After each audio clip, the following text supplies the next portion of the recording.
श्यामपुर नाम के गांव में एक बूढ़ी औरत जिसका नाम उषा था अपने इकलौते बेटे दीपक के साथ रहती थी। उषा के पति आर्मी में एक जवान थे। जब दीपक बहुत छोटा था तभी उसके पिताजी भारत पाकिस्तान युद्ध में शहीद हो गए थे। उसके बाद से उषा अपने बेटे की अकेले ही परवरिश कर रही थी। उषा चाहती थी कि उसका बेटा हमेशा उसके साथ रहे और गांव में ही कोई कारोबार शुरू करे, पर दीपक ये नहीं चाहता था। वो तो आर्मी में जाने के सपने देख रहा था। एक दिन वो अपने दोस्तों के साथ बैठा था। दोस्तों, हमारी 12वीं तो पूरी हो गई, अब तुम सब लोग क्या करने वाले हो? उसके एक दोस्त ने बोला, मैं तो आर्मी में जाना चाहता हूँ। मुझे आर्मी की यूनिफॉर्म बहुत अच्छी लगती है। मैं चाहता हूँ कि मैं देश की सेवा करूँ, अपने देश के लिए कुछ करूँ। मैं तो आर्मी में नहीं जाना चाहता। मैं तो पुलिस अफसर बनना चाहता हूँ। पुलिस अफसर बन के गांव की और शहर की कानून व्यवस्था दुरुस्त करना चाहता हूँ। देखते नहीं हो, आए दिन दंगे फसाद होते रहते हैं शहर में। मैं बस उन्हीं को कम करने की कोशिश करूंगा। हमारा तो तूने पूछ लिया दीपक, तू अपना भी तो बता, तू क्या करना चाहता है?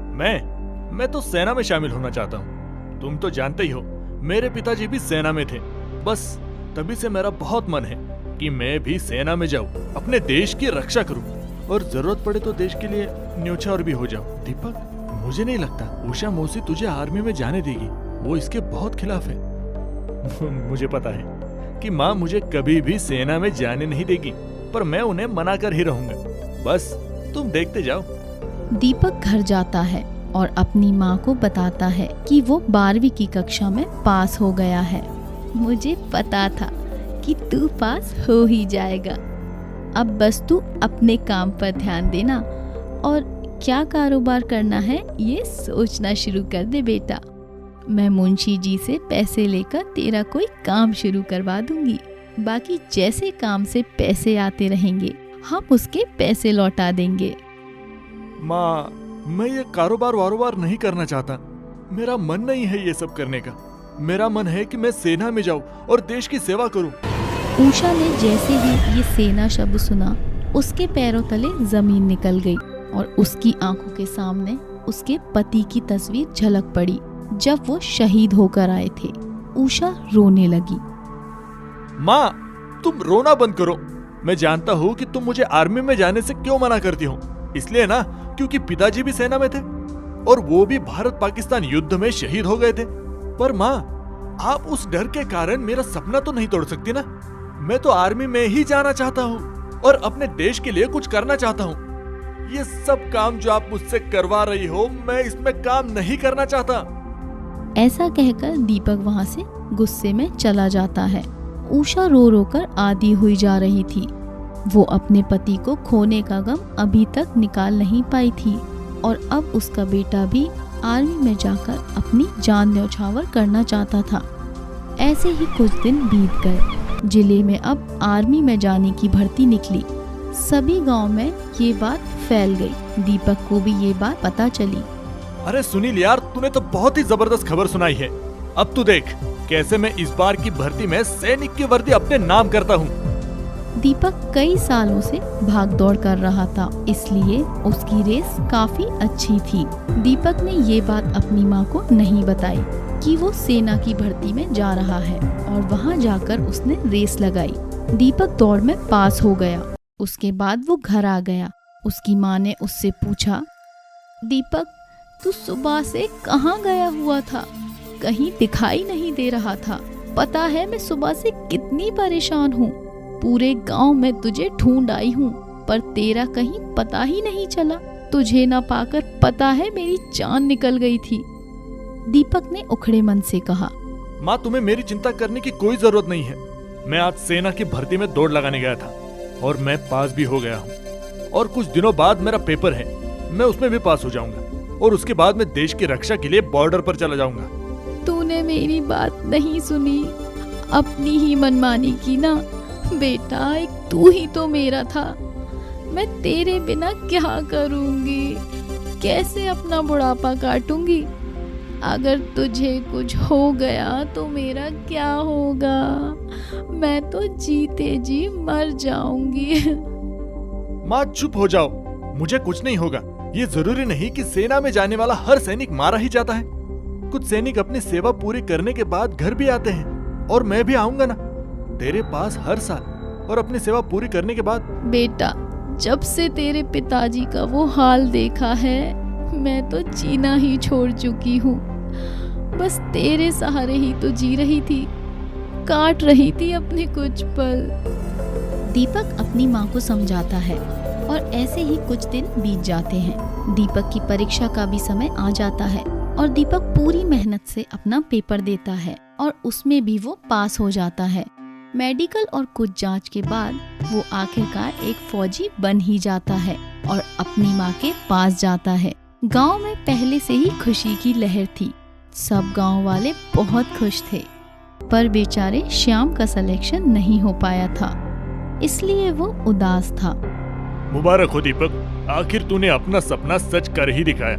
वैसे वर्दी तेरे ऊपर अच्छी लग रही है, एकदम मौसा जी जैसा लग रहा है तू। शुक्रिया श्याम, पर तू चिंता मत कर, अगले साल तेरा भी सिलेक्शन जरूर हो जाएगा। फिर हम दोनों मिलकर देश की सेवा करेंगे। भारत माता के ये दो पुत्र उसकी सेवा में अपनी जान लगा देंगे। दीपक अब अपनी माँ के पास जाता है और अपनी माँ को अपनी वर्दी दिखाता है।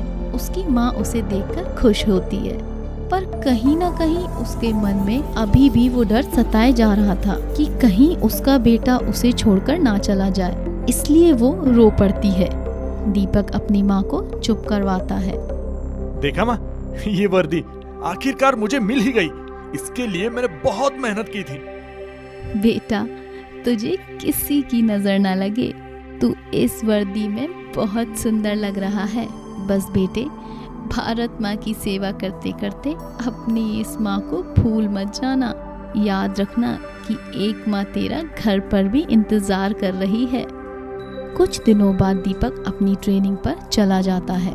दीपक हर महीने अपनी माँ के लिए खत लिखता था, जिसे डाकिया पढ़कर उषा को सुनाया करता था। मैं ठीक हूँ माँ, और ये सभी लोग बहुत अच्छे हैं। मैं इन सभी से बहुत छोटा हूँ, इसलिए सब मेरा बहुत ख्याल रखते हैं और मुझे बहुत प्यार भी करते हैं। हाँ, गर्मी आजकल बहुत ज्यादा पड़ रही है, इसलिए थोड़ी दिक्कत जरूर होती है, पर वो तो होता ही रहता है। तू कैसी है माँ? उम्मीद करता हूँ अच्छी ही होगी।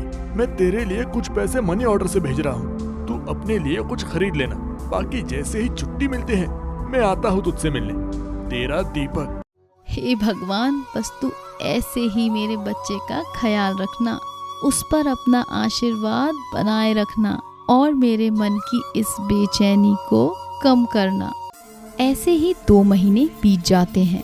दीपक की ट्रेनिंग भी पूरी हो जाती है और वो कुछ दिनों के लिए घर आ जाता है। उसे देख उसके दोस्त खुश हो जाते हैं। और भाई, आ गया तू ट्रेनिंग पूरी करके? और बता, कैसा रहा सब कुछ? और तेरी पोस्टिंग कहाँ हुई है? ट्रेनिंग तो बहुत अच्छी रही। हाँ, पोस्टिंग का कुछ पता नहीं है कि कहाँ होगी। मैंने सुना है कि पाकिस्तान और भारत में फिर से युद्ध छिड़ने वाला है।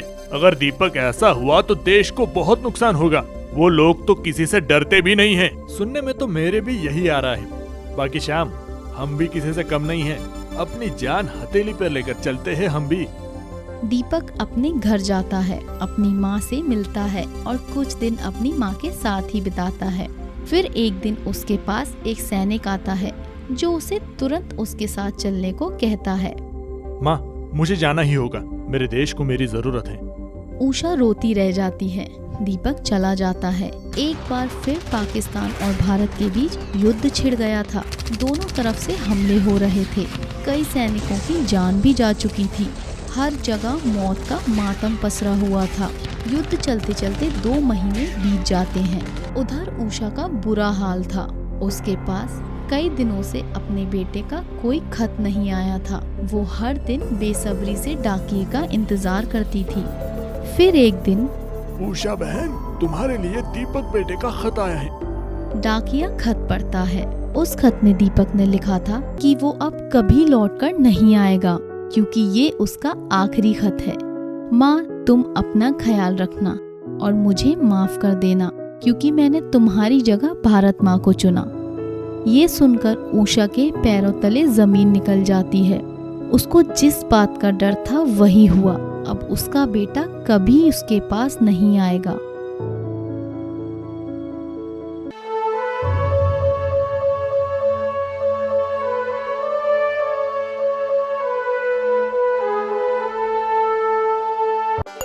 share and subscribe Kabu TV.